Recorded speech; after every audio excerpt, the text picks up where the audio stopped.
Being sick is the pits. I should know, because I'm sick right now. You can probably hear it in my disgusting nasally voice, and I probably shouldn't be recording a YouTube video right now. But you know what? Life stops for no one, and I'm not gonna get left behind. But for real, I was like, I need to get started on the next video, but my voice sounds like I drowned in cheese graters. Whatever. Let's talk about being sick. It's relevant enough. I'm fortunate to have a really good immune system. I never get sick. Believe it or not. From elementary school through high school, guess how many days I've missed from being sick? Don't guess. I'm gonna tell you anyway. It's 2. And they were back to back, so I was just really dying that one time. I mean, sure, I've gotten sick here and there, and my mom was just like, oh, you're fine, pack your bag, you're going to school. Missing arm? Pfft. If the lizards can regrow their limbs, so can you. So that number doesn't tell everything, but I think 2 is a pretty good score to have over 12 years. I'm not like a crazy germaphobe, though. I don't go out of my way to avoid being exposed to sickness or actively try to kill any bacteria that may give me some sniffles. Sometimes I forget to wash my hands. I heard that kids who are more exposed to germs and stuff when they were young were able to more efficiently build immunities to them. So maybe as a kid I just ate a lot of dirt, but even though being sick makes you want to just give up on everything because your eyes are red and your head hurts and you're tired all the time, but you can't sleep because your nose is plugged and you can't breathe and everything is agony and life is pain and nothing is worth it in the end, there's some pros that can come from it. Like, you don't have to share anything. Because no one wants to share anything with your disgusting diseased self. Do you have a pencil I can borrow? I've got a cold. Never mind. Can I have some of your food? I have the flu. Keep it. Do you want to hang out? I'm sick. Oh, no, it's okay. We can just sick of your bullcrap. Ah! Being sick is the best excuse to be a bad member of society and get sympathy for it. Any other time, if you were to sleep in till 12 and then stay in bed all day on the computer, people would just think you're really lazy and have no motivation. But if you just say, oh, I was sick, all of a sudden, oh, you poor thing, get better soon. Can I get you anything? Oh, you're such a trooper. It's great. Also, you have the power to claim anything you touch.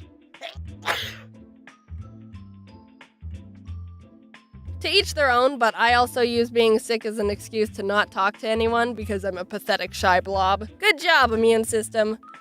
You have failed me. Once as a kid, my brother got pink eye and my family pretty much barricaded him in his room and didn't let him touch anything. It's funny how as soon as someone gets sick, everyone is empathetic towards them, but also kind of treats them like an unpredictable rabid animal. All right, you just stay right there. Don't go anywhere. I got you some soup. Ah, stay over there. I'll push the bowl to you with this stick. Feel better soon. I think the worst thing I had growing up was a few migraines here and there. The first time I had a migraine was in 6th grade. I was sitting in class and all of a sudden my eyes started not working. Like, I would look in one direction and I couldn't see anything in my peripheral vision. It was all gray and foggy. And at first I was like, whoa, this is weird. So this is what blind people see. And I was kind of fascinated by it. Then all of a sudden it felt like my brain exploded.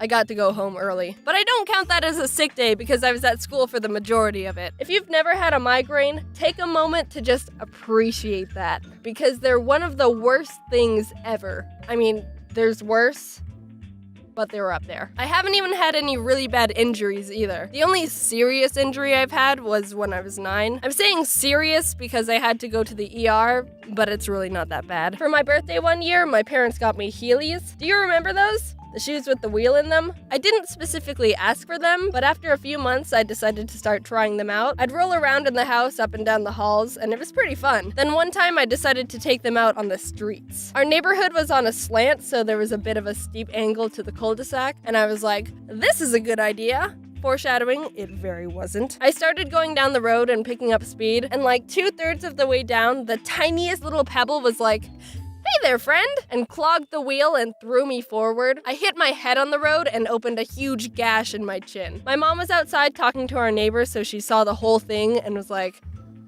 okay, well, I'll talk to you later, Wendy. We're gonna waltz on over to the hospital now. My adrenaline was still pumping super hard, so I didn't feel a thing, and I was like, no, Mom, I'm fine. It's not that bad. I'm okay. But she was like, no, we're going to the hospital. I had to hold a towel over my chin to keep from bleeding all over the car. She didn't let me see the damage at the time, but I asked her about it a bit ago, and she said she didn't want me to see the cut because even she was freaked out about it. This description isn't for the squeamish, but she described it as like another mouth I gashed out of my head. Hey friend, sorry about all this. okay, yeah, it's probably for the best you didn't let me see that. So I went to the hospital and ended up getting 3 stitches in my chin. When I was waiting for the doctor, a doctor from another room walked in to get some water and was like, "What are you in for?" She hit her chin on the road. Oh, yeah, I've been there before. And he showed us a scar on his chin. And then another doctor overheard from the other room and was like, "Yep, same story." And he had a scar on his chin. So that was a nice human bonding experience. I didn't know so many doctors had Heelys. When I went to school the next day, I had a bandage on my stitches, and all of my 2 friends were like, "Whoa, what happened?" I hit my chin on the road. Whoa! And I felt really cool, and it made me want to break my arm or something to be even cooler. So this video took a lot longer to get done because I've been super busy and time is flying by, and now it's pretty much Christmas. I'm not sick anymore, but I am whispering because it's 5:45 a.m. and I don't want to wake up anyone else in the house. It's weird how it takes being sick to forget how nice it feels to just be normal. Take a big breath through your nose right now. Doesn't that feel nice? Unless you're sick right now. Then do it later, when you're not all gross. But if you can breathe, then enjoy it right now because one day you'll get sick again and wish you could do that. So it's been a while. The Sceptile doll got to the contest winner all safe and sound. You can see who won on my Twitter.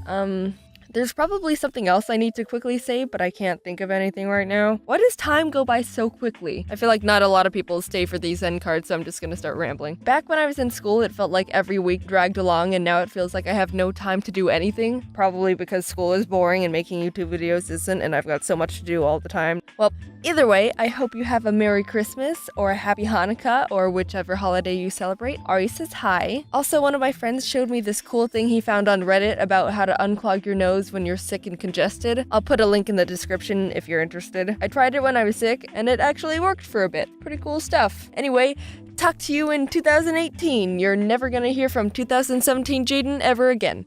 Bye. See ya.